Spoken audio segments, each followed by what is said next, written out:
আসসালামু আলাইকুম শিক্ষার্থী বন্ধুরা, কমার্স ক্লাসে তোমাদেরকে স্বাগতম। কেমন আছো তোমরা সবাই? আশা করি অনেক ভালো আছো। আজকে আমি তোমাদেরকে শিখাবো নবম-দশম শ্রেণীর হিসাব বিজ্ঞান বইয়ের ষষ্ঠ অধ্যায় অর্থাৎ জাবেদা অধ্যায়টি। অলরেডি এই অধ্যায়ের ওপর আমি 4টা ক্লাস নিয়েছি। তোমরা যারা দেখো নাই অবশ্যই এই 4টা ক্লাস দেখে নেবে। আজকে হচ্ছে পঞ্চম ক্লাস অর্থাৎ জাবেদা অধ্যায়ের শেষ ক্লাস। তাহলে আজকের ক্লাস শুরু করা যাক।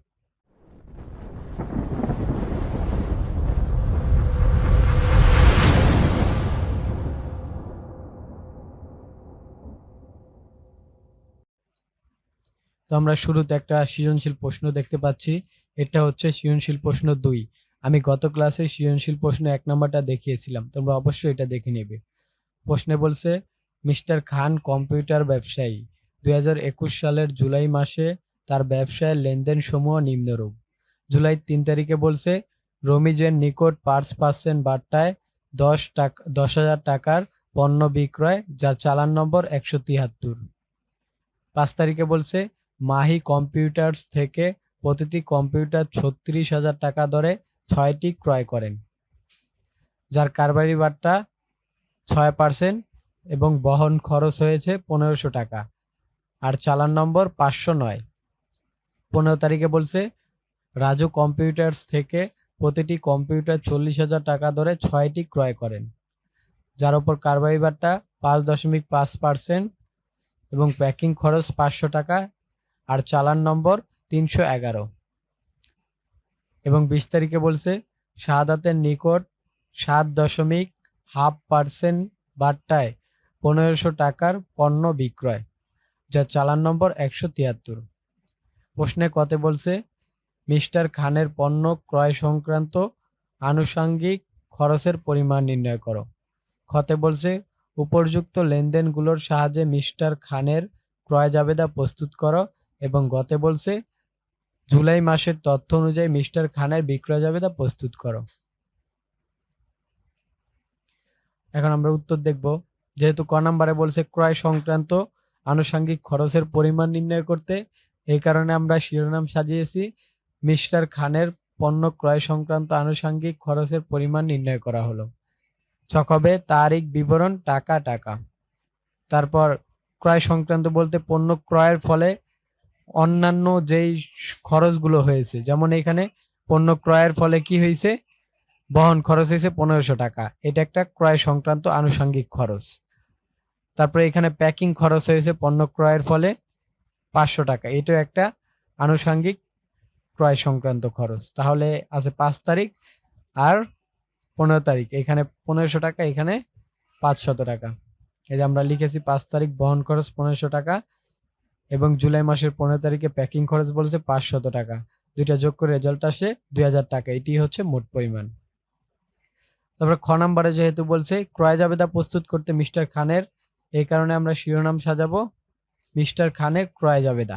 তারপর ছক হবে তারিখ, ক্রেডিট হিসাব খাত, শর্ত, চালান নম্বর, সূত্র।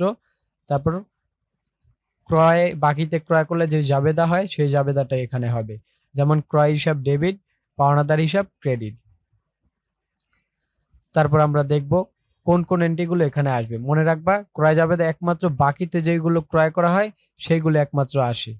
আর আমি ক্রয় জাবেদা সম্পর্কে এই অধ্যায়ের ওপর প্রথম ক্লাসে দেখিয়ে দিয়েছিলাম ক্রয় জাবেদা এবং বিক্রয় জাবেদা খুব সহজে কিভাবে নির্ণয় করতে হয়। আমি ওইটাতে সম্পূর্ণ ডিটেল সম্পর্কে আলোচনা করছি, অবশ্যই তোমরা 1 নম্বর ক্লাসটাও দেখে নেবে। তো এখানে পণ্য ক্রয় করছে কোনটা ওইটা আগে আমার দেখতে হবে। এই যে এখানে 6টি কম্পিউটার ক্রয় করে, এখানে যেহেতু নাম উল্লেখ আছে নগদ কথা উল্লেখ নেই, তার মানে এটা একটা বাকি এন্ট্রি। তাহলে মাহি কম্পিউটার্স থেকে প্রতিটি কম্পিউটার্স কত টাকা দরে, 36,000 টাকা দরে 6টি ক্রয় করে। তো 6 দিয়ে যদি 36কে গুণ দেই, তারপর যে রেজাল্টটা আসে ওইটা থেকে 6% করে কারবারি বারটা মাইনাস করবো। কারবারি বারটা মাইনাস করার পর যে রেজাল্টটা আসে ওইটার সাথে আবার বহন খরচটা যোগ হবে, মানে ক্রয় সংক্রান্ত আনুষঙ্গিক খরচগুলা যোগ হয়, এই কারণে এটার সাথে যোগ হবে। যোগ হয়ে রেজাল্ট আসছে এখানে 2,04,540 টাকা। এটা হচ্ছে মাই ট্রেডার্সের খরচ। তারপর 15 তারিখও ক্রয় করছে রাজু কম্পিউটার্স থেকে, এখানে সেম 40,000 টাকা করে, যেহেতু 6টা ক্রয় করছে, 40,000 টাকার সাথে 6 দিয়ে গুণ করব। গুণ করে যে রেজাল্টটা আসে ওইটার সাথে আমরা 5.5% কারবারটা বের করে 5.5% যা বের হয় ওইটা থেকে 40,000 টাকা মাইনাস করব। মাইনাস করে যে রেজাল্টটা বের হয় ওইটার সাথে আবার প্যাকিং খরচ যোগ করে দিব, কারণ আনুষঙ্গিক খরচ যোগ হয়। যোগ করে রেজাল্ট আসে এখানে 2,27,300 টাকা। তো চালান নম্বর ছিল 509,311, ওইটা লিখছি। যেহেতু এটা রাজু কম্পিউটার্স নাম বলছে, এই জায়গায় আমরা রাজু কম্পিউটার্স লিখেছি। তারপর দুইটা যোগ করে দেব, দুইটা যোগ করে রেজাল্ট আসে 4,31,840 টাকা। তারপর ক্লোজ করে দেব। মূলত এইভাবেই ক্রয় জাবেদা প্রস্তুত করে। গতে বলছে মিস্টার খানের বিক্রয় জাবেদা তৈরি করতে।